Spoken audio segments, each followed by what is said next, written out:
안녕하세요. 저는 자율주행 토탈 솔루션을 개발하는 오토노머스 A2G의 대표 한지형입니다. 금일 저는 라이다를 활용한 자율주행 소프트웨어에서 활용 사례에 대해서 좀 설명을 드리려고 하는데요. 사실 자율주행 차를 개발함에 있어서 저희 회사 같은 경우에는 라이다가 이제 센서 중에 차지하는 비중이 거의 90%에 가까울 정도로 아주 중요합니다. 그래서 이 세미나를 들으시는 많은 분들께서는 라이다가 어떤 건지 잘 아실 텐데요. 일단 저희가 사용하는 라이다는 요렇게 360도 라이다입니다. 실제 저희가 사용하는 라이다는 이게 아니고 벨로다인의 360도 라이다인데 그와 비슷한 형태의 허사이라는 업체에서 만든 라이다인데요. 이 라이다가 저희 자율주행 차에 이제 4대가 장착이 됩니다. 저희 차에는 이제 양 사이드 미러에 2개, 앞뒤로 이렇게 총 4대의 이제 라이다가 장착이 되는데요. 저희가 이 라이다를 이렇게 360도 라이다를 4개를 장착한 이유가 최대한 차의 사각지대를 없애고 그리고 이중으로 이제 겹치는 영역을 만들기 위해서 저희가 이렇게 이 360도 라이다를 4개를 사용하게 되었습니다. 사실 제가 자율주행차 개발을 하면서 되게 많이 받는 질문 중에 하나가 테슬라는 카메라만 가지고 자율주행 하는데 왜 니네는 이 라이다를 가지고 하느냐, 그런 질문을 굉장히 많이 받습니다.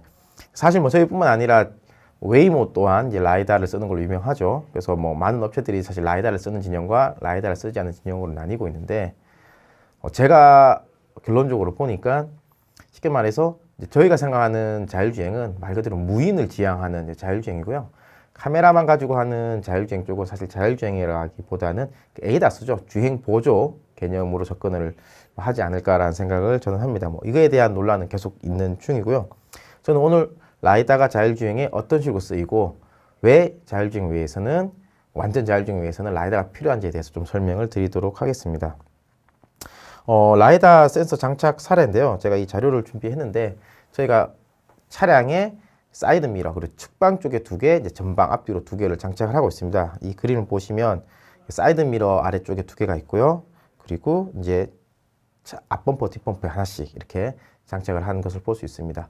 보통 많은 업체들이 지붕에 단다라든지 이제 차 위쪽에 장착을 하고 있는데 사실 위쪽에 장착하면은 라이다를 굳이 4개를 다 안 써도 되고 한 2개 정도만 써도 되는 그런 상황이 있는데 저 같은 경우에는 이제 현업에서 자동차 양산업체에서 오랫동안 근무를 이제 하고 나오다 보니까 아무래도 양산성을 고민을 해야 됐습니다. 그래서 사실 지붕에 루프에 이렇게 있는 형태는 이제 양산하기 좀 힘든 구조고 해서 차체에 최대한 매립하는 형태로 해서 이런 구조를 가지게 되었습니다.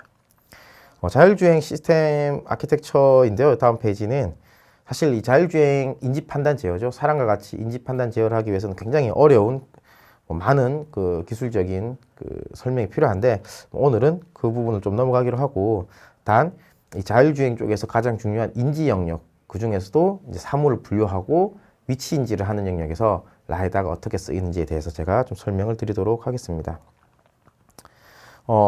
라이다 같은 경우에는 자율주행 차량 입장에서 보면 점들입니다. 무수히 많은 이제 점들이 자율주행 제어기 쪽으로 들어오는 경우가 되겠고요. 카메라라든지 요즘에 많이 쓰는 레이더 같은 경우에는 오브젝트 정보, 그러니까 전방의 사물 정보를 다 처리를 해서 차량 쪽으로 보내줍니다. 물론 이제 그걸 처리해주는 업체들 다 있겠죠. 카메라를 통해서 전방의 차량이라든지 사물이라든지 분류를 해서 그 결과값을 알려주고 레이더 같은 것도 전방의 사물이 몇 미터에 있고 속도가 얼마인지를 이제 추려서 넣어주는데요. 라이다는 그렇지 않고 그 순수 주변에 빛이 반사돼서 들어오는 그 점들에 대한 값만 주기 때문에 그 수많은 점들의 집합을 가지고 이제 어떻게 사물을 분류해내고 저희가 필요한 데이터를 이제 가공해서 써야 되는 거죠. 그래서 라이다 신호 처리 기술이 사실은 굉장히 어렵습니다. 그래서 라이다 신호 처리만 전문적으로 하는 굉장히 많은 기업들이 있고요. 저희 같이 라이다 신호 처리도 하고 카메라라든지 레이더라든지 이런 센서들과 같이 퓨전을 해서 하나의 그 부품으로 사용하는 경우도 있습니다. 다음 페이지가 이제 라이다 신호 처리와 이제 센서 퓨전을 통하면 이제 차량 단에서 어떤 정보들을 얻을 수 있냐라는 표를 제가 정리를 해둔 건데요. 첫 번째로 이제 포인트 클라우드죠. 그러니까 라이다를 통해서 들어오는 수많은 점들을 가지고 저희가 트래킹을 합니다. 주변에 대해서. 그래서 주변 사물들이죠. 자율주행하기 위해서는 차 주변에 어떤 물체들이 있어야 되는지, 어떤 사물이 있어야 되는지, 사람이 있어야 되는지를 이제 알아야 되는데 이렇게 주변에 어떤 움직이는 사물들 혹은 정적 사물들에 대해서 이 점들의 집합을 모아서 하나의 사물로 분류를 해내고 그 각각에 대해서 아이디를 부여를 합니다. 그리고 아이디를 부여를 해서 1번, 2번, 3번, 4번 되겠죠. 내 주위에 있는 차들이. 이 아이디를 부여받은 각각의 차들이 절대 속도가 얼마이고 내 차를 기준으로 상대 속도가 얼마인지를 저희가 추출해냅니다. 그리고 이건 아주 기본적인 거고요. 그거 외에도 예를 들어서 내 차의 옆에 있는 차들의 헤딩 각도까지 인지를 합니다. 이 차의 옆면을 다 인지를 할 수 있기 때문에 이 차가 얼마나 틀어진지를 알 수 있겠죠. 이렇게 이 차들이 얼마나 틀어진지를 봐서 이 차가 내 차로 끼어들겠다 아니면 빠져나가겠다 하는 판단까지 할 수 있게 됩니다. 일반 현재 쓰고 있는 카메라나 레이더만 가지고는 사실 이런 미세한 부분까지는 판단이 안 되기 때문에 갑작스럽게 옆에 있는 차가 끼어든다라든지 하면 반응하기가 굉장히 힘들죠. 그렇지만은 라이다를 사용을 하면 이 차가 우리 쪽으로 넘어오기 전에 이미 옆차가 곧 내 차로로 끼어들겠다라는 상황을 인지를 할 수 있기 때문에 자율주행을 위해서는 좀 필수적인 사항이라고 할 수 있겠습니다. 그렇게 이렇게 라이다를 활용해서 이 사물에 대한 크기까지 다 인지를 합니다. 그래서 뭐 소형차인지 중형차인지 트럭인지 뭐 자전거인지 사람인지도 다 분류를 해내고요.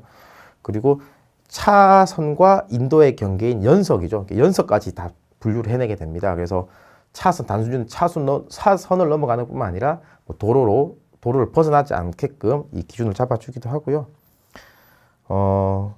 그 다음 페이지로 제가 조금 전 말씀드린 그 내용에 대한 그림입니다. 이렇게 이제 빨간색, 파란색으로 있는 것들이 라이다에서 취득되는 점들이고 이 점들을 분류를 해서 오른쪽에 있는 그림처럼 하나의 박스 형태의 모양을 칩니다. 그래서 이 박스의 가로, 세로, 높이, 크기와 위치값을 통해서 사물을 분류하게 되고요. 그 다음 페이지로 있는 게 이렇게 연석과 차선의 경계를 분류를 해내는 이런 그림입니다. 그리고 라이다가 또 되게 중요한 게 많은 이제 분들께서 라이다를 이 정도까지 용도로 자율주행 쪽에서 씁니다. 사물을 분류해내는 데 쓰는데요. 저희는 사실 라이다가 이렇게 사물을 분류하는데 한 40% 정도 쓴다면 60% 정도는 위치 인지에 씁니다.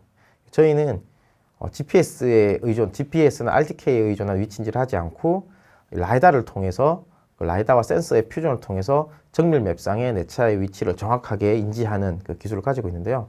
사실 GPS나 RTK 등과 같이 이런 위성에 의존한 위치 인지를 할 경우에는 위성이 잠깐 끊긴다라든지 뭐 건물이 많이 있어서 위성 신호가 잘 안 잡힌 상황이 오면은 위치를 잃어버려서 사고 날 가능성이 있기 때문에 이 차에 장착된 라이다로 상대 좌표를 맵매칭하여 위치를 찾게 됩니다.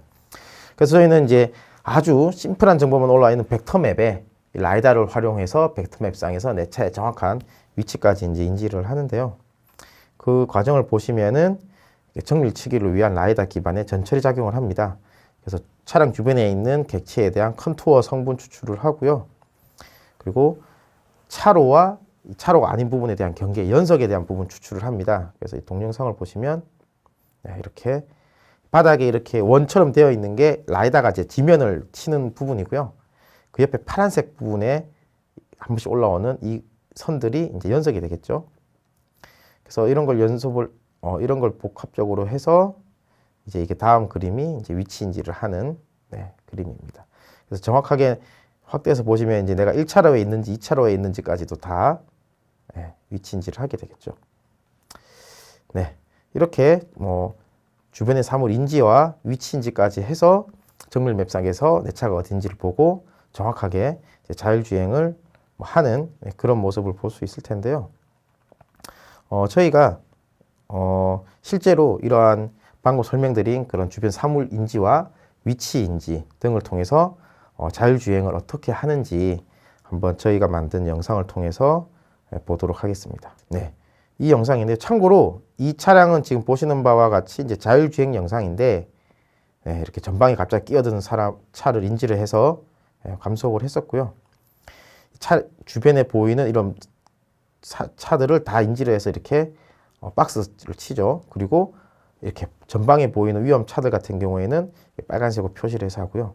이렇게 지금 상당히 지금 비가 많이 오는 상황에 저희가 일부러 촬영을 한 건데 이 비가 오는 상황에서도 이 빗방울을 노이즈 필터를 다 하는 기술을 저희는 가지고 있습니다. 그래서 사실 라이다 쓰시는 분들이 비 올 때를 굉장히 어려워합니다. 왜냐면 라이다가 워낙 민감한 센서다 보니까 빗방울도 굉장히 잘 인지를 하는데요.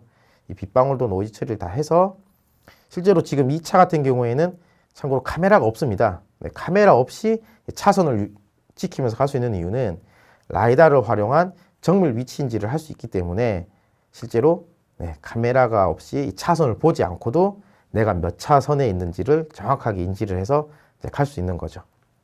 네.